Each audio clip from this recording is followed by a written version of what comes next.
Dear AMIS colleagues, it is our pleasure to present to you an overview of OECD's analysis on the impact of COVID-19 on the agricultural sector.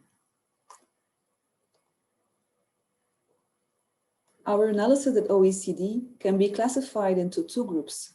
First, we have published reports that examine the effect of COVID-19 on a specific aspect of the trade, agriculture, or fisheries sector. These reports are called the COVID-19 policy responses. The second group of analysis on the impact of COVID-19 is mainstreamed in our ongoing work. In the next couple of slides, I will highlight the reports that we consider to be of most interest to AMIS. So let's start with the first group, namely the COVID-19 policy responses.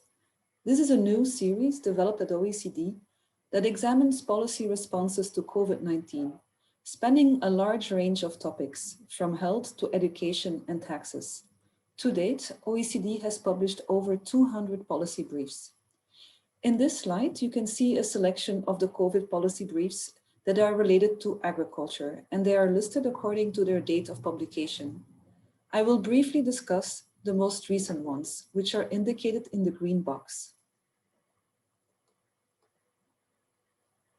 The policy brief titled "The Role of Transparency in Avoiding a COVID-19-Induced Food Crisis" was published in September of last year and specifically discusses the role of AMIS. This brief was also featured on the AMIS website. Using AMIS as an example, this brief shows that transparency on market conditions and on policies can help reduce market uncertainty, expose bottlenecks, and highlight risks. The brief also shows that even though there have been food supply chain disruptions, a food price crisis has been avoided during the first waves, and this was in part due thanks to the improved transparency in global staple crop markets. However, this note also points out that transparency is not automatic, and that transparency requires continued investments in gathering comparable information, monitoring market and policy developments, and communicating clearly about these findings. And so the brief concludes that these efforts to increase transparency need to continue, especially now as risks to food security continue to accumulate. The second brief is titled "Getting Goods Across Borders in Times of COVID-19." This brief was published in November of last year and provides insights into the evolution of new border protocols and trade facilitation measures impacting traders since the outbreak of COVID-19. This brief also explores what more can be done to prepare for the next stages of the pandemic as uncertainty persists. The next two policy responses are based on scenario analysis. A first scenario-based analysis is the policy brief titled "Anticipating the Future Impacts of the COVID-19 Pandemic on Agricultural Markets and Greenhouse Gas Emissions." This brief examines how the economic shock from the pandemic could reverberate through the agricultural sector over the next decades. More specifically, scenario analysis using the Aglin-Kozitbo model shows how slower economic growth could affect food security, farm livelihoods, greenhouse gas emissions, and trade. And the size of these impacts depends, among other things, on the severity of the drop in global GDP. A second scenario analysis uses the Metro model to explore the role of global value chains in both the efficiency and the security of supply. The analysis found that there is no support for a general trade-off between efficiency and stability in global value chains.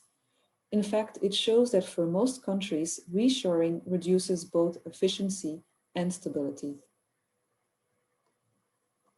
In addition to these focused reports, OECD has also mainstreamed its analysis of the impact of COVID-19 on the agriculture sector in its ongoing work. I will just highlight two of the many reports that we have published. First, our annual report titled "Agricultural Policy Monitoring and Evaluation." In our latest report, published in June of last year, there was a dedicated chapter that reviews early policy responses to the COVID-19 pandemic. More specifically, OECD collected information and put together a data set of almost 500 measures taken by 54 countries between January 1st and April 28th. And of course, for this year's publication, the policy responses to the COVID-19 pandemic will be extensively covered. Second on the right is our annual publication, the OECD FAO Agricultural Outlook. In last year's edition, we included a COVID-19 scenario, which was then further developed in the policy brief I mentioned earlier on. And in this year's edition, the impact of COVID-19 on the agricultural markets over the next decade will be examined in detail. For more information, you can download the reports from our websites, and we also invite you to contact us or follow us on Twitter. Dear colleagues, we would like to conclude this presentation by stating that the OECD strongly supports the AMIS initiative and that we remain committed to our role to monitor policy developments.